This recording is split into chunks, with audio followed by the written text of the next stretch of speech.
C'est la seule chose à laquelle doit répondre un entrepreneur. Tout le reste, c'est accessoire, c'est des idées. On se met tout un monde face à ce qu'il y a à faire en disant « mais je ne sais pas me faire un site internet, je ne sais pas développer une application, je ne sais pas faire de marketing, je ne sais pas prototyper une idée, je ne sais pas discuter, négocier avec des gens, je ne sais pas comment atteindre cette personne ». Tout ça, c'est de la merde. Vraiment, la seule chose qui compte, c'est de combler un besoin d'un client et de faire du cash pour une entreprise.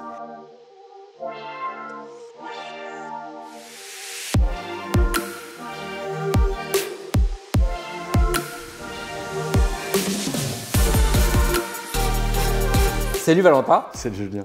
Alors je suis hyper content de tourner ce premier épisode de la série Robin des Boîtes ensemble. Ce nom fait beaucoup rire, mais je vous promets qu'on réussira à convaincre tout le monde que Robin des Boîtes, c'est un super nom. Toi, tu as travaillé, je crois, comme juriste, ensuite en tant que négociateur dans l'immobilier, je crois chez Orpi, hein, c'est ça, La Forêt aussi. Ouais, La Forêt, Orpi. Et en 2017, tu as monté ta première boîte, t'en parlais, c'est Presto. Donc c'était une food tech. C'est une app, je crois, qui mettait en relation c'était les restaurateurs, enfin qui mettait en relation les gens avec des restaurateurs. Ouais. Cette première boîte, qu'est-ce qui t'a emmené à la créer, sachant que tu étais juriste, donc, enfin, on peut se le dire, les juristes, c'est pas les entrepreneurs les plus connus. Qu'est-ce qui t'a emmené vers ça? En fait, j'ai toujours eu en tête le fait d'un jour pouvoir monter une entreprise. Mais comme tu l'as dit, quand on est à la faculté de droit, il y a une chose qui compte, c'est le droit. C'est-à-dire que c'est la seule chose à laquelle on est formé. Et suite à une peine de cœur dans ma dernière année de licence, je pars en Australie, rejoindre ma famille italienne qui habite en Australie. Et mes cousins avaient la maladie de Crohn. Et donc du coup, tous les soirs à 20 h, ils allaient se coucher parce qu'ils étaient épuisés par leur journée. Et au début, je lisais beaucoup, j'écrivais. Et un jour, je me suis demandé ce que ma mère pouvait faire avec le décalage horaire. Et je savais que le lendemain, enfin en tout cas avec le décalage horaire, elle avait un procès important à plaider qui avait lieu à 13 h à la cour d'appel de Nancy. Donc ta mère est avocate? Ma mère est avocate, okay. Exactement. Et je me suis demandé comment elle pouvait manger assez rapidement pour derrière pouvoir aller à son audience. Donc un truc complètement naze. Et de fil en aiguille, je me suis dit qu'il était extrêmement complexe de pouvoir procéder de la sorte. Et donc j'ai ouvert un Google Doc, donc une feuille de papier numérique. Et derrière, j'ai commencé à développer un projet. Mais vraiment exposer des idées et derrière, finalement, ce document-là s'est enrichi. Et lorsque je suis revenu en France, je me suis dit, de toute façon, je suis dans mes études de droit, je ne suis pas développeur informatique, donc je ne saurais pas la développer, et je garde ça dans un tiroir. Et il s'avère que j'ai rencontré ceux qui sont devenus mes 2 futurs associés, qui eux étaient développeurs à 42. Et à la base, on a commencé comme un projet. Enfin, c'était un projet de gamin. On avait envie de faire une cabane dans les bois. Là, c'est pareil. 42, c'est l'école de code de Xavier Niel. Oui, c'est ça? Tout à fait, exactement. Et donc d'informatique. Exactement, l'école d'informatique de Xavier Niel. Okay. Et donc, on a commencé comme ça, à se retrouver dans un bar à 9 h du mat, le lendemain d'une soirée, parce qu'on s'était rencontrés chez un ami. Et on a commencé à travailler. Et en fait, on s'est retourné 4 mois après, on avait développé une application, on avait compris les besoins de notre clientèle, on avait signé des restaurateurs et on commençait à avoir nos premières commandes sur l'application. Et donc, on a été entrepreneur par défaut et sans s'en rendre compte. C'est juste en regardant par derrière qu'on s'est rendu compte que vraiment, on était devenu entrepreneur. Donc ça, tu avais quel âge à ce moment-là? J'étais en 3e année de droit, j'ai repiqué ma première année, donc j'avais une vingtaine d'années, 22 ans.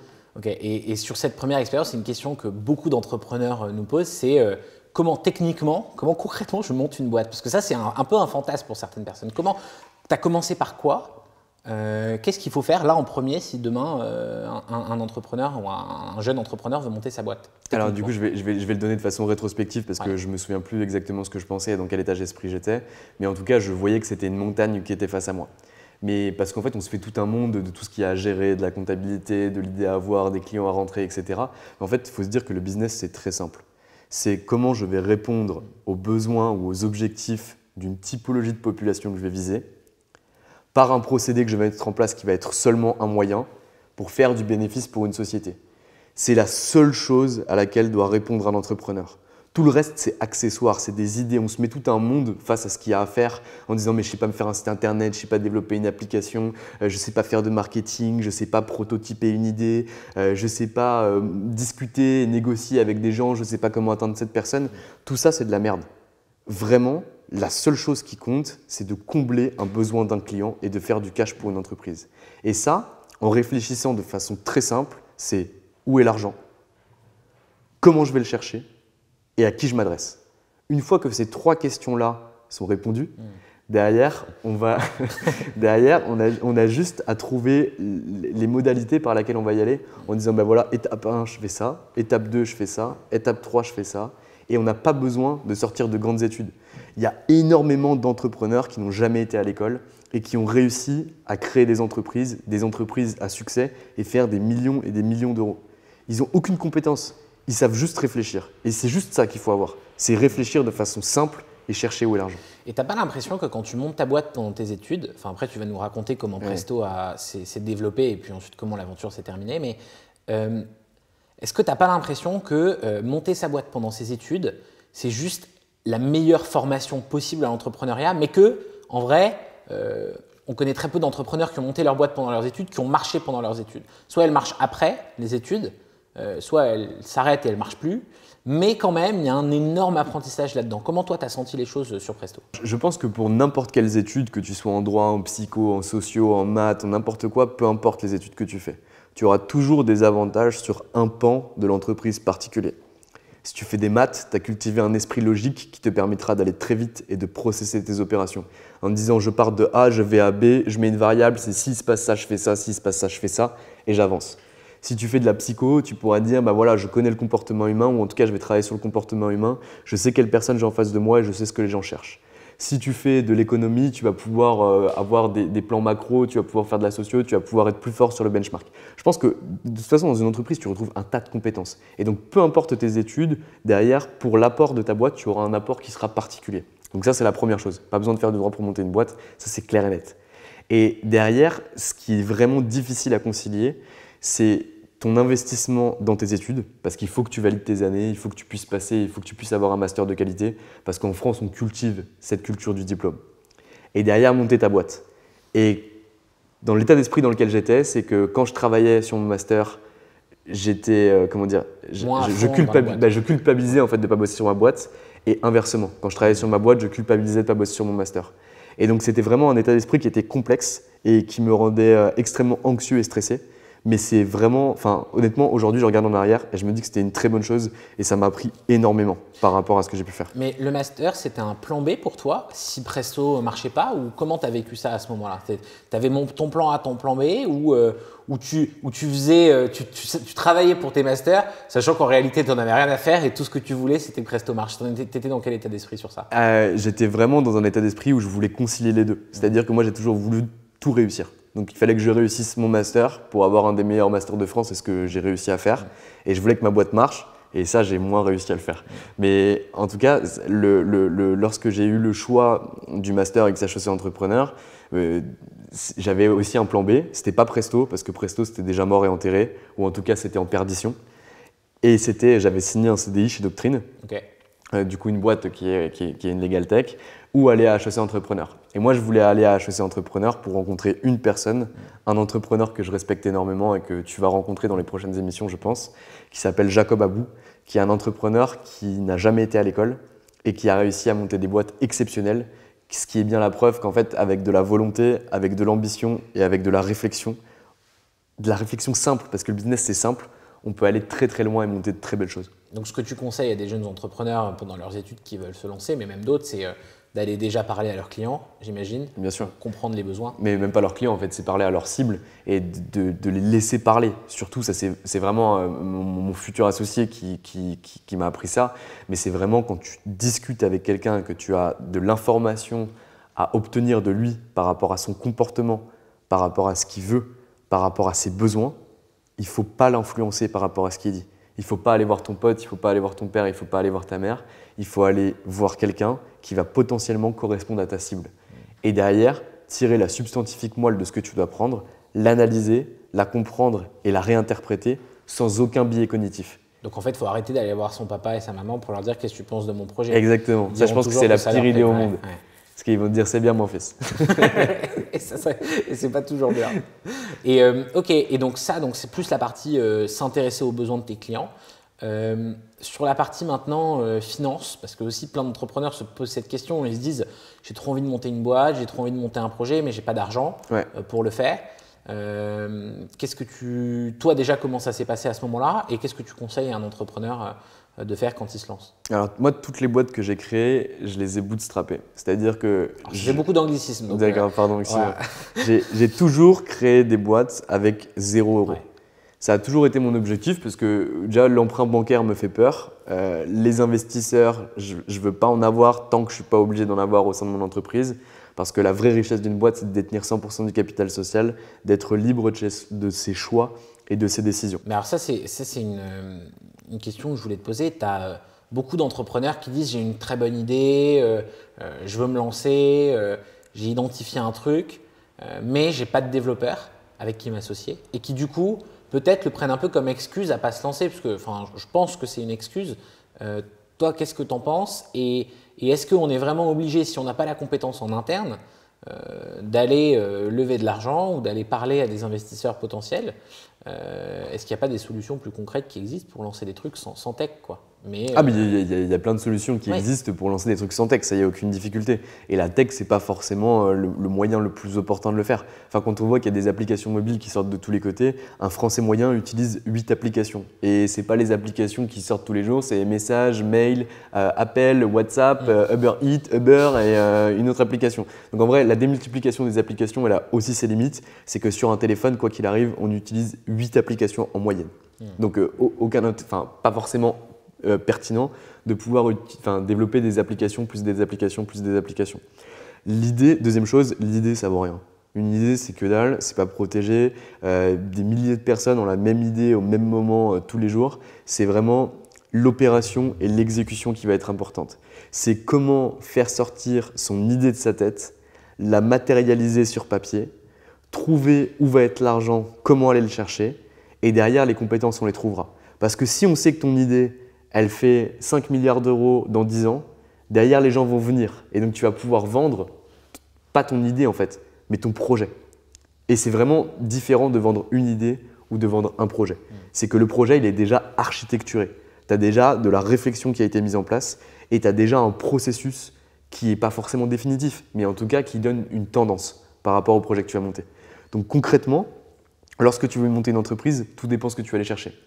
Nous, sur la deuxième entreprise qu'on a montée, l'objectif c'était d'avoir de l'argent rapidement pour pouvoir rembourser notre prêt, nous payer et potentiellement acheter un appartement. Donc là, vous n'avez rien eu des trois, non, du coup, à la fin? Pour la première entreprise, on n'a rien eu, mais sur la deuxième entreprise, on a un peu plus pour l'instant.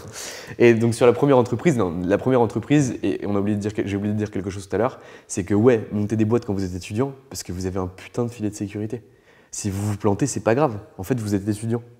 Donc derrière, il peut rien vous arriver de grave. Tant que vous faites bien les choses au niveau légal, vous pouvez faire 10 boîtes et vous planter 10 fois. Ça vous aura coûté 500 balles par boîte pour immatriculer votre société, etc. Mais c'est tout ce que ça vous aura coûté, rien d'autre. Uniquement du temps, ça vous aura appris beaucoup d'apprentissage, mais vous serez toujours tombé à l'intérieur de votre filet et finalement vous continuerez vos études.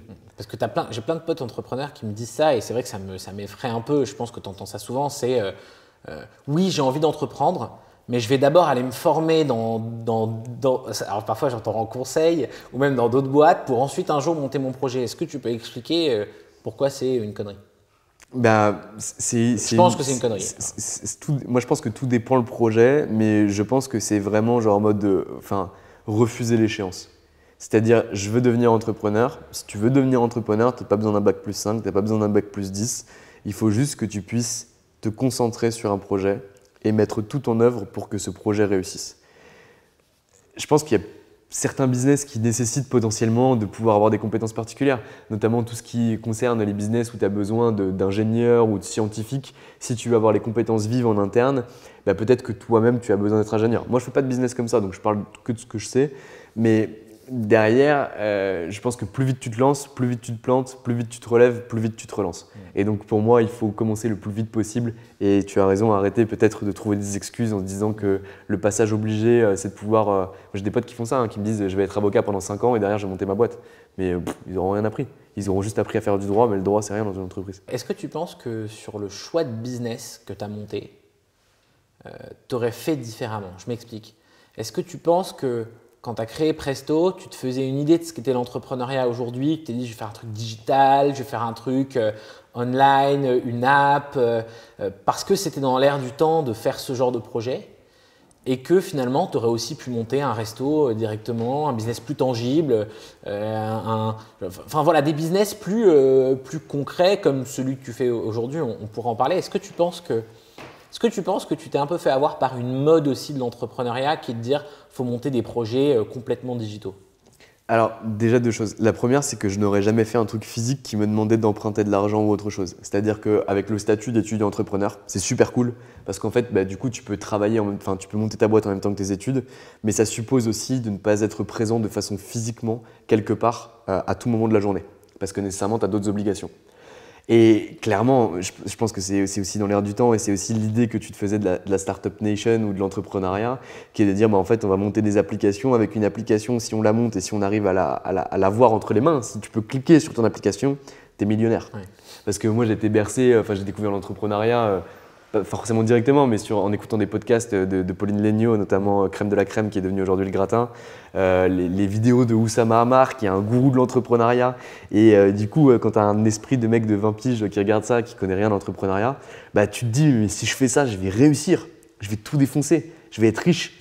Et en fait, pas du tout, parce que la réalité elle est tout autre. Et derrière, c'est vraiment un travail au quotidien. Et clairement, aujourd'hui, la boîte que j'ai montée, c'est pas une app. Je travaille pas avec des développeurs. Et c'est pas pour rien, c'est pas anodin non plus.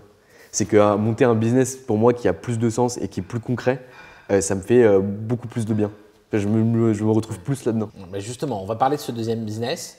Donc, tu es rentré à HEC entrepreneur, tu as passé l'année à HEC où tu as vraiment travaillé sur les problématiques que pouvaient connaître les avocats au quotidien, ouais. Notamment dans leur formation. Ouais. Est-ce que tu peux un peu me parler d'Anomia, donc la société que tu as montée il y a quelques mois maintenant? Alors en fait, quand j'étais en pineur, du coup à XHEC Entrepreneur en novembre, j'avais beaucoup de projets, je travaillais notamment beaucoup avec Jacob Abou et je me disais qu'il fallait que je reprenne un projet en main. Je ne savais pas par quoi commencer, par quoi faire, mais je savais que j'avais envie de rebosser avec les avocats parce que le monde du droit, c'est un monde qui m'anime par mes parents qui sont tous les deux avocats, par mes études et par la beauté de la profession. Et je ne savais pas quoi monter comme business. Et donc, du coup, j'ai décidé de faire une chose qui était de parler avec les gens. Ce que tu fais aujourd'hui, ce que tu fais tout le temps et ce qu'il faut absolument faire. Et donc, j'ai monté un podcast qui s'appelle Anomia, où j'ai été interviewer des avocats. Donc, en fait, on prenait 1 heure, comme ce qu'on est en train de faire en ce moment, autour d'un café. Et en gros, je leur posais toutes les questions que j'avais envie de leur poser. Et de ça, on a tiré plusieurs problématiques, dont une des problématiques qu'on a essayé de tirer un maximum, qui était le manque de compétences business des avocats. Il faut bien se dire qu'un avocat, il a toujours les mêmes études, c'est qu'il fait 5 ans de droit dans lesquels il va faire uniquement du droit, de la théorie juridique. Ensuite, il va passer le CRFPA, qui est l'examen pour rentrer à l'école d'avocat, où il va faire que du droit théorique pour passer cet examen. Il va arriver à l'école d'avocat qui souffre de beaucoup de mots, qui est une école qui regroupe beaucoup de spécialités, qui est très décriée, où apparemment, je n'y suis pas allé, mais apparemment on n'apprend pas grand-chose. Et derrière, tu rentres au sein d'un cabinet d'avocats où tu vas devoir te former à ta profession. Et donc du coup, tu vas faire du droit pratique. Donc en fait, ça occulte totalement l'idée que l'avocat est un entrepreneur. Exactement. En fait, on oublie totalement que l'avocat est un indépendant, donc indépendant d'esprit. Et ça, les avocats le revendiquent beaucoup. Indépendant au niveau des tiers. Ça, les avocats le revendiquent beaucoup, mais il est aussi indépendant de façon financière. Et à partir du moment où on est indépendant de façon financière, il faut réussir à monter une structure qui va nous permettre derrière de gagner de l'argent et d'être rentable. Parce qu'on parle beaucoup de la beauté du métier, etc. Mais il ne faut pas oublier que c'est un métier d'entrepreneur. Et donc un entrepreneur, pour pouvoir être heureux, bien exercer son métier et prendre du plaisir dans ce qu'il fait, il faut que la caisse, à la fin du mois, elle soit remplie. Parce que si elle ne l'est pas, on ne peut pas en prendre. Et donc c'est cette verticale-là qu'on a choisi de développer. Et donc on a monté en mai dernier la première formation qui s'appelle la formation Boost proposée par Anomia, qui est une formation en ligne de 18 heures, axée autour de 3 modules que sont la stratégie, l'acquisition client et l'optimisation de l'activité, avec 2 heures d'accompagnement personnalisé. Donc aujourd'hui, on est en juillet, on a fait 3 promotions de la formation Boost, on a formé 45 avocats et on accompagne 8 cabinets d'avocats dans leur développement et dans leur transformation. Okay, et grâce à cette formation, les avocats ont ouvert leur esprit, en tout cas de façon un peu plus, et on leur a donné vraiment les compétences pour que derrière ils puissent se débrouiller. Et les retours sont incroyables et on est super content de pouvoir les aider au quotidien et de changer vraiment leur quotidien. Ce qui est dingue, c'est que ta première boîte, elle n'avait rien à voir avec le droit, alors que tu faisais du droit. Ouais. Là, visiblement, tu as été un peu rattrapé par ça dans ce deuxième projet. Est-ce que pour autant, tu vois très concrètement ce que t'as apporté ta première boîte dans la restauration dans le projet Anomia aujourd'hui? Carrément. C'est que dans la première boîte, déjà, on avait des gros problèmes de communication en interne, ce qu'il n'y a plus du tout aujourd'hui. On avait des gros problèmes de répartition des tâches, avec un calendrier clair que chacun peut voir. On ne l'a plus du tout aujourd'hui. On voulait vendre à tout prix en racontant n'importe quelle bêtise à n'importe quelle personne dans la première société qui était Presto. À Anomia, ça ne se passe pas du tout pareil. C'est-à-dire qu'on écoute les besoins de la personne qui est en face d'elle, on entend ses objectifs. Si ce qu'on propose correspond à ses objectifs, on vend la formation. Si ce n'est pas le cas, on ne vend pas. Donc vraiment une compréhension des besoins et une compréhension de ce qu'on a en face de nous. C'est-à-dire que l'argent, il ne faut pas rentrer un maximum d'argent, mais il faut servir ses clients. Et ses clients vous donneront de l'argent derrière, mais il ne faut pas raisonner à l'inverse. En fait, tu ne vends pas, tu offres service contre rémunération. Exactement, mais c'est ça, mais service à la bonne personne en fait. Enfin, c'est ça, si mon service ne correspond pas, je ne le vends pas, je dis non. C'est pas pour vous. Et ça nous est déjà arrivé plusieurs fois en disant non, c'est pas pour vous. Des avocats par exemple qui nous disent mais est-ce que moi, si je sors de votre formation, je vais faire 30% de clients de plus parce que vous allez me donner des techniques qui sont un peu des techniques de hack qui vont me permettre d'avoir ça. Je dis non, c'est pas ça. Nous, on te donne une méthode, on te permet de réfléchir sur ta structure, d'appliquer les méthodes en interne qui vont te permettre d'ici 6 mois de structurer ton activité. Et c'est des méthodes qui sont applicables immédiatement mais qui ont des effets qui sont plus longs. Et donc du coup, c'est vraiment travailler sur le cabinet, la structure, ce qui va permettre en fait de passer une étape, une seconde étape, une troisième étape. Et c'est comme ça que les gros cabinets se sont construits. En fait, sur ta première boîte, tu expliquais quand même que tu as été vachement focus sur le produit, plus que le besoin. Et c'est vrai que tu as beaucoup d'entrepreneurs qui, quand ils se lancent, quand ils sont étudiants, ou même d'ailleurs pas étudiants, sont obsédés par l'idée de dire je vais faire un super produit parfait, tout nickel, avec la belle app, comme tu disais, la belle application, ou avec le super site internet. Est-ce que finalement, attendre d'avoir le produit parfait, c'est pas déjà trop tard? C'est carrément trop tard. Ouais. Et tu as tout à fait raison, et c'est le raisonnement qu'on a eu. C'est qu'en gros, toute la journée, on a des entreprises multinationales qui nous mettent entre les mains des applications.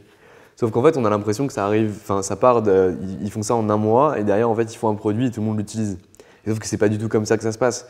C'est-à-dire qu'un produit qui est exceptionnel mais qui ne sert à personne restera toujours dans l'oubli. Et donc, pour faire un produit qui est un produit de qualité, il faut déjà partir des besoins de la population, des besoins de la cible et résoudre un problème. Soit résoudre un problème, soit améliorer quelque chose déjà d'existant. Et en fait, c'est par là qu'il faut commencer. Et ça, franchement, il n'y a pas 10 000 méthodes. C'est descendre dans la rue et aller discuter avec les gens qui sont nos futurs clients ou qu'on envisage être nos futurs clients. Mais commencer par le produit, c'est la pire des erreurs possibles parce que de toute façon, quand vous vous confronterez au marché, vous allez devoir tout gommer et tout reprendre. Donc en fait, il faut vraiment aller le plus vite possible et derrière se concentrer sur un produit qui est un produit de merde. Enfin, moi, mon site internet pour la formation Anomia, il y a 4 informations, il y a les dates de la formation, il y a ce qu'on y fait, il y a le nom des intervenants et un bouton genre en mode remplissez le formulaire, on vous rappelle. C'est un truc qui m'a pris 20 minutes à faire. Donc en gros, perdez pas de temps à développer un site internet, sortez voir vos clients potentiels, vos cibles. Exactement. Et après, derrière, sortez possiblement un site internet qui vous prend 3 secondes à faire, qui est ultra moche. Parce que derrière, si c'est ultra moche et que ça convertit des gens, c'est que quand il sera beau, ça en convertira encore plus. Enfin, si on doit caricaturer, ça se passe comme ça. Ok, non, super clair. Il faut vraiment que nos entrepreneurs, je pense, entendent ça. Tu as parlé tout à l'heure de monter sa boîte. Et tu as dit ça coûte 500 € pour immatriculer la société. Ouais. Tu vois, rien que le mot immatriculation, je trouve, pour un entrepreneur qui se lance, qui est étudiant, ça veut rien dire, tu vois. Et c'est vrai que le droit, souvent, c'est un peu vu comme du charabia. Un jour, il y a un avocat qui m'a envoyé un mail, il m'a dit je vous remercie pour vos promptes diligences. Enfin, si tu veux, on parle plus comme ça. Et ça, c'est un vrai sujet. Parce qu'aujourd'hui, les entrepreneurs, quand ils se lancent, ils ont besoin d'être conseillés, ils ont besoin d'être accompagnés par des gens dont c'est le job, qui sont prêts d'ailleurs à les aider sans trop les facturer. Parce que finalement, pour un avocat, c'est aussi un pari d'aider un jeune entrepreneur qui a du talent et qui a envie de se lancer. Mais concrètement, si demain, un de nos entrepreneurs qui nous écoute en devenir écoute ou te voit, qu'est-ce qu'il doit faire concrètement une fois qu'il a son marché, son idée, comment il fait pour monter sa boîte? Bah déjà derrière, il fait son premier euro et après il va immatriculer, donc créer sa société de façon juridique. Parce qu'en fait, il faut vraiment faire la distinction. Quand on parle de créer sa société, c'est genre en mode on parle du business à la base. Et le juridique, en fait, va suivre le business. Parce que le juridique, c'est juste la régularisation d'une réalité business par rapport au droit.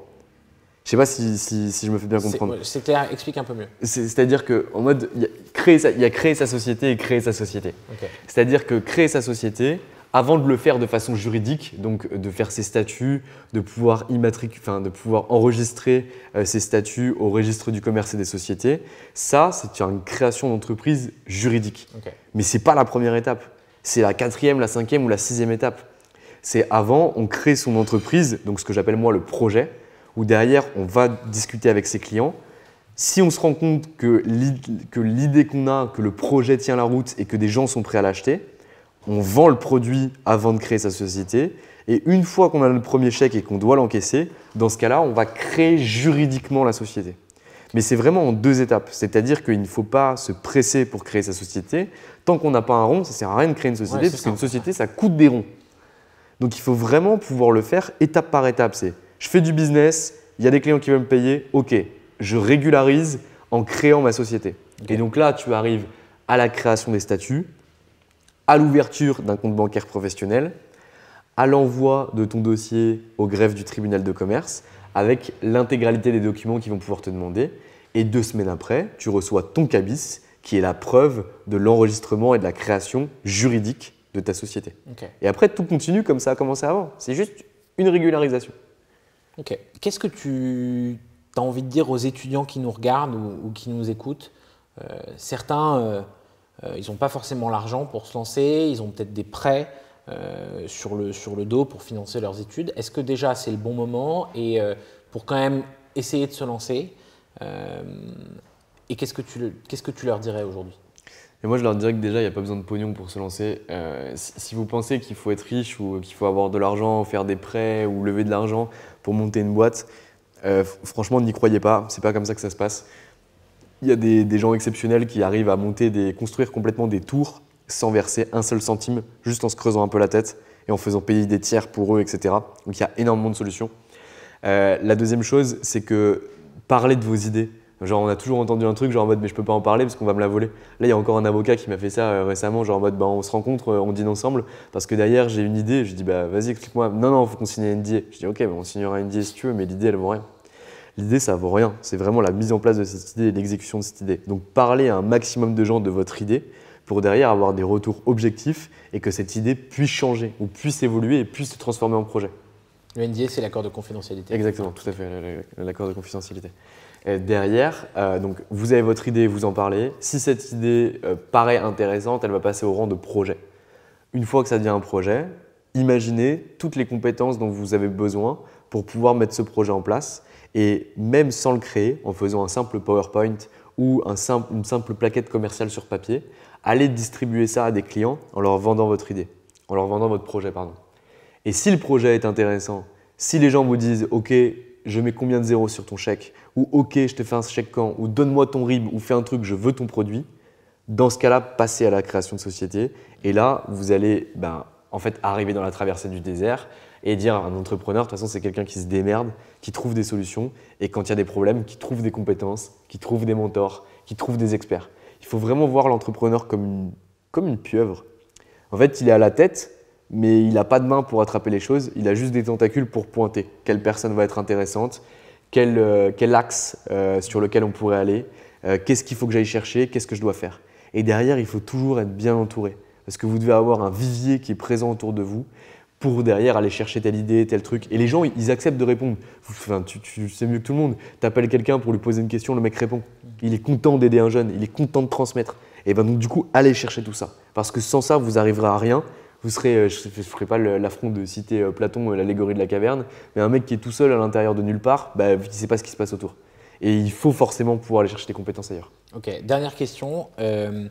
On sait qu'aujourd'hui, l'économie française, ce n'est pas la folie. Même mondiale, c'est un peu la cata. Est-ce qu'il y a des secteurs, tu penses, où c'est plus pertinent de lancer son entreprise en ce moment? Ou est-ce que tu penses que malgré cette crise, on peut quand même se lancer et espérer monter des business. Quel type de business, voilà, c'est un peu mort. En fait, bizarrement, je suis pas économiste, je suis pas macroéconomiste ou autre, mais les crises économiques, en tout cas, elles ont le caractère négatif de détruire des emplois, d'avoir beaucoup de fractures sociales et beaucoup de difficultés financières pour un grand nombre de personnes, mais elles révèlent aussi des problèmes qui sont préalables à cette crise économique. Et donc, du coup, il y a beaucoup de grandes entreprises qui naissent à l'intérieur de cette crise.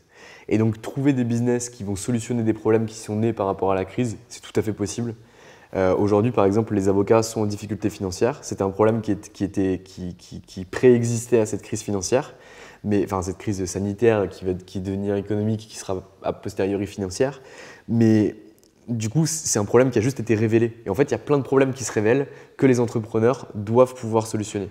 Et donc, du coup, il y a le côté de la santé, c'est ultra porteur. Il y a les services, ça a toujours été ultra porteur qu'il y ait une crise ou pas de crise. Et derrière, comme je te le disais, je ne suis pas économiste, mais il y a énormément de secteurs. En fait, observer autour de vous, identifier des problèmes, parler aux gens qui ont ces problèmes et trouver des solutions. Tout à fait, c'est exactement ça. Ok, trop clair. Écoute, merci beaucoup Valentin, c'était cool de discuter avec grand plaisir, Julien, j'espère que ça pourra aider et que ça a été comme tu voulais. Écoute, je te souhaite tout le meilleur pour Anomia et je te dis à très vite. À très vite. Salut.